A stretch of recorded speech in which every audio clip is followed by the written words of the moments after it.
ಓಂ ಶ್ರೀ ಗುರು ಬಸವಲಿಂಗಾಯ ನಮಃ. ಒಬ್ಬೊಬ್ಬರು ಭಾಳ ಗ್ರಂಥಗಳನ್ನು ಓದ್ತಿರ್ತಾರೆ.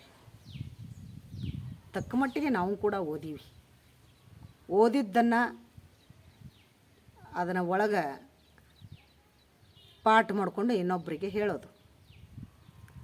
ಇದರಿಂದ ನಾವು ದೇವರನ್ನು ತಿಳ್ಕೊಳ್ಳೋದು ಅಥವಾ ಆತ್ಮವನ್ನು ಅರಿತುಕೊಳ್ಳೋದು ಅಥವಾ ಒಂದು ಸತ್ಯ ದರ್ಶನ ಮಾಡ್ಕೊಳ್ಳೋದು ಇದರಿಂದ ಸಾಧ್ಯ ಇಲ್ಲ. ಗ್ರಂಥಗಳನ್ನು ಓದುವುದರಿಂದ ಕೆಲವು ವಿಷಯಗಳನ್ನು ಕಲಿಬಹುದು, ಆದರೆ ಅಂತರಂಗದಲ್ಲಿ ಅರಿಯುವುದಿಲ್ಲ. ಅರಿಯೋದು ಬೇರೆ, ಕಲಿಯೋದು ಬೇರೆ. ಅದಕ್ಕೆ ಕೆಲವೊಂದು ಅದರಲ್ಲಿರುವಂಥ ಪದಗಳನ್ನು, ಶಬ್ದಗಳನ್ನು ನಾವು ಕಲಿತು ಇನ್ನೊಬ್ಬರಿಗೆ ಒಪ್ಪಿಸಬಹುದೇ ಹೊರತು ಆ ಒಂದು ಸತ್ಯವನ್ನು ತಿಳ್ಕೊಳ್ಳುವಂಥ ಒಂದು ಇಚ್ಛೆ ನಾವು ಮಾಡೋದಿಲ್ಲ.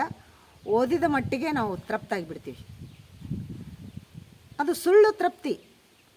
ಬರೀ ಓದಿದ ಮಟ್ಟಿಗೆ ತೃಪ್ತಿ ಆಗೋದೇನಿದೆಯಲ್ಲ, ಅದು ಸುಳ್ಳು ತೃಪ್ತಿ, ಬರೀ ತುಯ್ತ, ಅದು ಒಂದು ರಿಸ್ಕ್.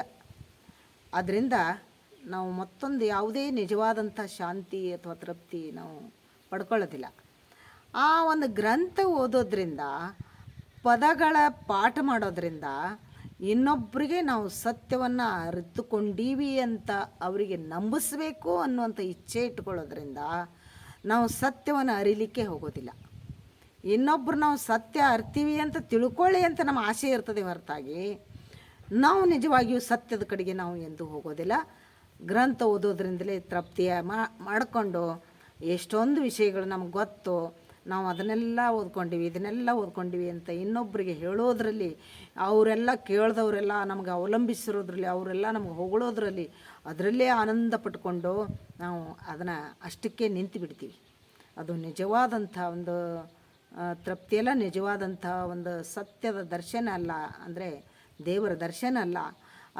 ಅದು ನಿಜವಾಗಿಯೂ ನಾವು ಸತ್ಯದ ಶೋಧನೆಗಾಗಿ ಒಳಗಿಳಿಬೇಕಾಗಿದೆ, ಅದನ್ನು ಅರಿಬೇಕಾಗಿದೆ.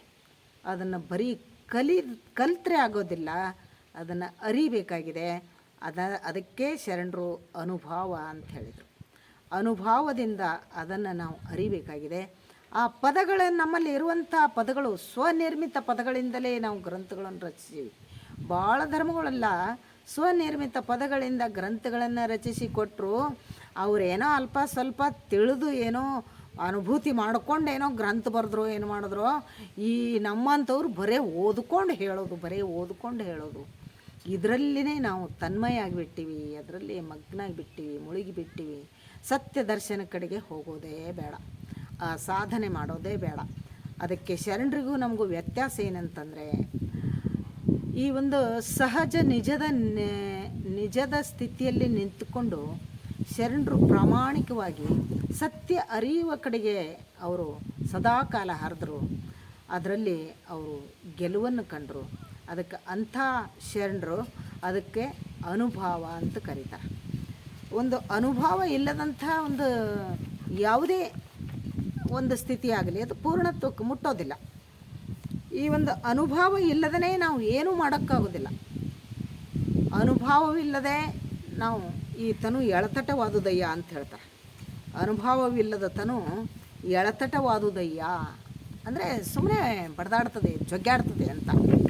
ಈ ತನು ಅನುಭವ ಇರಲಿಲ್ಲ ಅಂದರೆ ಇದು ಜೊಗ್ಗಾಡ್ತದೆ.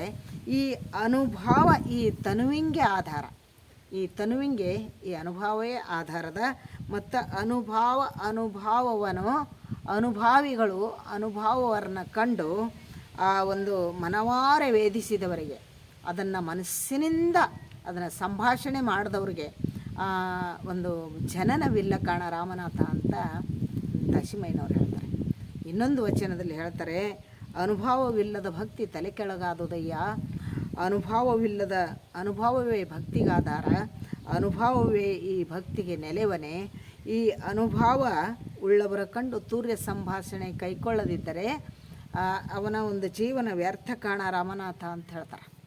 ಅದಕ್ಕೆ ಇಂಥ ಅನುಭವ ಇದು ಸಂಪೂರ್ಣವಾಗಿ ನಮ್ಮಲ್ಲಿ ಒಳಗೆ ತಗೊಂಡು ಅನುಭವದಲ್ಲಿ ನಾವು ನಿಂತೀವಿ ಅಂದರೆ ನಾವು ಹಾಕ್ಕೊಂಡಂಥ ಮುಖವಾಡ ಕಳಿಸಿ ಬೀಳ್ತದೆ. ನಾವು ಗುರುಗಳು, ನಾವು ಸಾಹುಕಾರರು, ನಾವು ಜ್ಞಾನಿಗಳು, ನಾವು ಪ್ರವಚನಕಾರರು, ನಾವು ಇಂಥ ಮಂತ್ರಿಗಳು, ಇಂಥ ಗೌಡರು, ಸರ್ಪಂಚರು, ನಾ ಇಂಥ ವಿದ್ಯಾವಂತ, ಇಂಥ ರೂಪವಂತ, ಇಂಥ ಶಕ್ತಿವಂತ ಏನೇನೋ ಮುಖವಾಡಗಳನ್ನು ಹಾಕ್ಕೊಂಡು ನಾವು ಬದುಕ್ತಿರ್ತೀವಿ. ಆ ಅಹಮ್ಮನ್ನು ತೆಗೆದೊಗೆದು ಒಳಗಿರುವಂಥ ಆ ಪದಗಳನ್ನು, ಶಬ್ದಗಳನ್ನು ಬೀಸಾಡಿದಾಗ ನಿಜವಾದ ಜ್ಞಾನ, ಆ ಅರಿಯದ ಅರಿವು ಅಂತ ಅದಕ್ಕೆ ಕರೆದ್ರು ನೋಡ್ರಿ. ಆ ಅರಿಯದ ಅರಿವು, ಆ ಜ್ಞಾನ ನಮ್ಮಲ್ಲಿ ಗೋಚರ ಆಗ್ಲಿಕ್ಕೆ ಶುರುವಾಗ್ತದೆ. ಆ ಅರಿವಿನಿಂದ ನಾವು ಅನುಭವಿಸ್ಲಿಕ್ಕೆ ಶುರುವಾಗ್ತದೆ.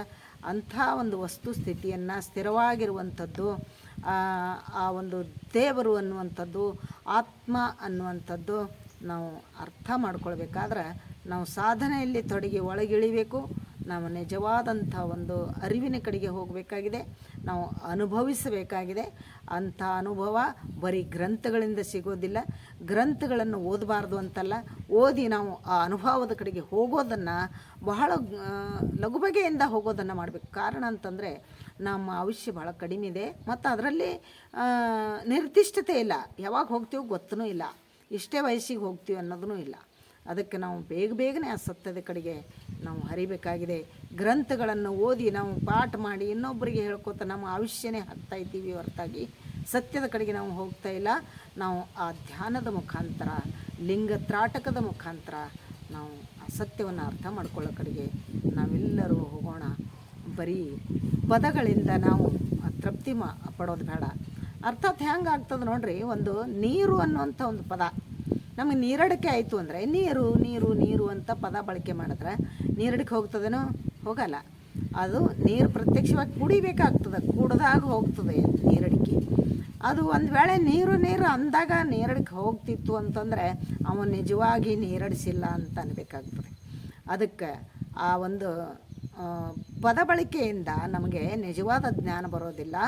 ಆ ಪದಗಳಿಂದ, ಪದಗಳ ಜಾಡ ಹಿಡಿದು ನಾವು ಒಳಗಿಳಿಬೇಕಾಗಿದೆ ಅಂತ ಓಶೋ ಅವರು ಹೇಳ್ತಾರೆ. ಅಂಥ ನಿಟ್ಟಿನಲ್ಲಿ ನಾವೆಲ್ಲ ಹರಿಯೋಣ.